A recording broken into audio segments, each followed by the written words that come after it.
In a few moments, the doctor will explain what your examinations revealed, recommend a course of care, and answer your questions.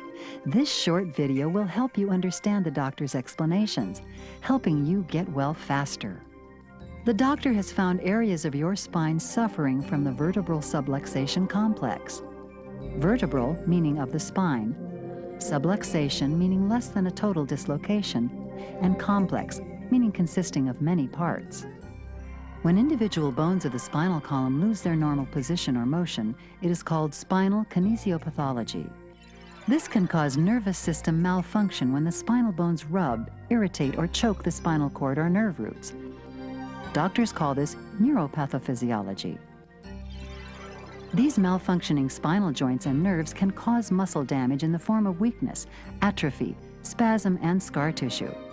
This is called myopathology. Damage to the discs between spinal bones, ligaments, connective tissues, and the resulting inflammation is referred to as histopathology.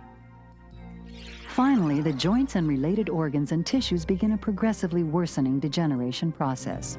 This is called pathophysiology. The vertebral subluxation complex can be the underlying cause of a variety of health problems. Like these rowers, when your spine is functioning normally, each bone moves in perfect harmony with the bone above and below it. When each joint contributes properly, turning and bending is smooth and easy.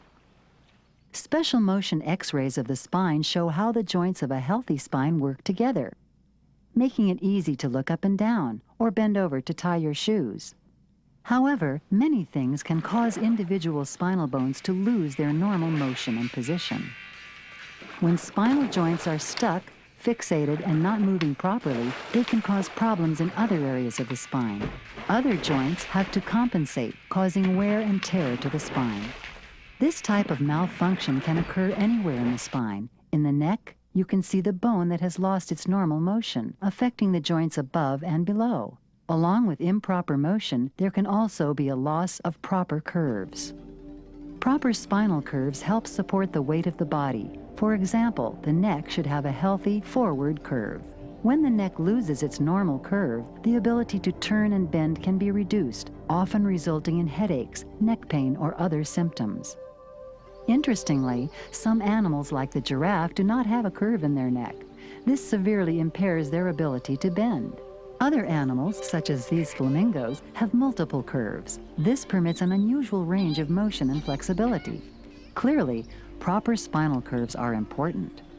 Your chiropractic doctor has checked for these curves, plus noted any postural deviations. Besides the loss of normal spinal curves, a low hip, a high shoulder, or a sideways bending of the spine known as a scoliosis are all signs of abnormal motion or position of spinal bones. This is referred to as spinal kinesiopathology. This can set in motion other components of the vertebral subluxation complex. Imagine that these automobiles represent the millions of nerve impulses that travel the brainstem, spinal cord, nerve roots, and all the nerves of your body. Like the cars, when there is no interference, a continuous flow of nerve impulses travel freely to each cell, tissue, and organ of the body. Like a car accident that causes a traffic jam, a loss of proper motion or position of your spinal bones can interfere with nervous system function. This can overexcite or reduce nervous system function, causing hyperactivity, muscle spasms, burning sensations, and even pain. It can influence nervous system traffic both to and from organs and tissues, setting the stage for disease and ill health. Doctors call this neuropathophysiology, meaning abnormal nerve function. Muscles can be involved too. Attached to each spinal bone are layers of muscles that support the spine. These muscles hold each spinal bone in place and help maintain proper posture. When these muscles are healthy and equally matched, proper spinal balance can be achieved. X-ray views of the spine reveal the small projections on the back of every spinal bone to which powerful muscles attach. These spinous processes make those bumps you can feel up and down your spine. The spinous process of each bone should be centered and in alignment with the one above and below it. Physical injury, repetitive motion, or changes from improper spinal function can make muscles on one side stronger than the other. While some muscles supporting the spine can weaken and atrophy, others can become tight and overdeveloped. This can cause spasms or permanent scar tissue, changing the elasticity of supporting muscles of the spine. Doctors refer to improper muscle tone like this as myopathology, meaning abnormal muscle function. That's why repeated spinal adjustments are often needed to help retrain these supporting muscles. When there is injury to the spine, soft tissue such as tendons, ligaments, and discs are often involved. As with a bruise, a sunburn, a black eye, or a sprained ankle, there is a rise in temperature and chemical toxins are released. Like the soft ice cream, the pulpy disc material between each spinal bone can bulge or herniate. Ligaments and tendons can stretch or tear. Bulging soft tissues can put pressure on adjacent nerve tissue. Like a serious burn, the resulting inflammation can be painful and cause the joint to swell. Doctors refer to soft tissue damage as histopathology. With stress or injury to spinal joints, the body responds as it does to a broken bone. Like the mineral deposits in a cave, calcium is deposited on adjacent bone surfaces. If motion is not restored to the joint, the spinal bones can eventually fuse together. Doctors call this subluxation degeneration. This is a side view of a textbook normal neck. Notice the forward curve and the equal disc spacing between each spinal bone. The spinal cord is here, and nerve roots exit from both sides through openings between each spinal bone. When the spine is injured, there is often a loss of curve.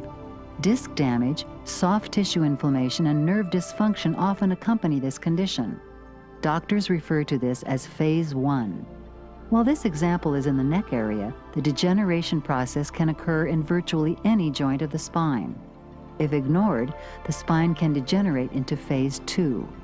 Now, adjacent joint surfaces have thickened, roughened, and bone spurs can be seen. The body continues to deposit calcium to splint the unstable joints. Range of motion continues to decrease, and without appropriate care, this condition can progressively worsen. Finally, the body has deposited enough bony growth to fuse this unstable joint. Like cancer or heart disease, pain or other obvious symptoms may not be present. Chiropractic care at this late stage after so many years of neglect is hoped to slow this process or help other areas of the spine not yet affected. Whether you're seeking relief from obvious symptoms or interested in a preventive approach to better health, chiropractic has 3 stages of care. The first type of care is initial intensive care, sometimes referred to as relief or stabilization care. The purpose of the frequent visits over the first days or weeks is to help reduce your most obvious symptoms. The second stage is rehabilitative or reconstructive care. With the most obvious symptoms gone, visit frequency can often be reduced. Rehabilitative care is designed to strengthen the supportive structures of the spine and help restore your health to its highest potential. Perhaps the most valuable type of care is known as wellness, maintenance, or preventive care. This third stage of care consists of regular chiropractic checkups to detect and correct little problems before they become serious, like periodic eye examinations and regular visits to the dentist. Remember, chiropractic care takes time.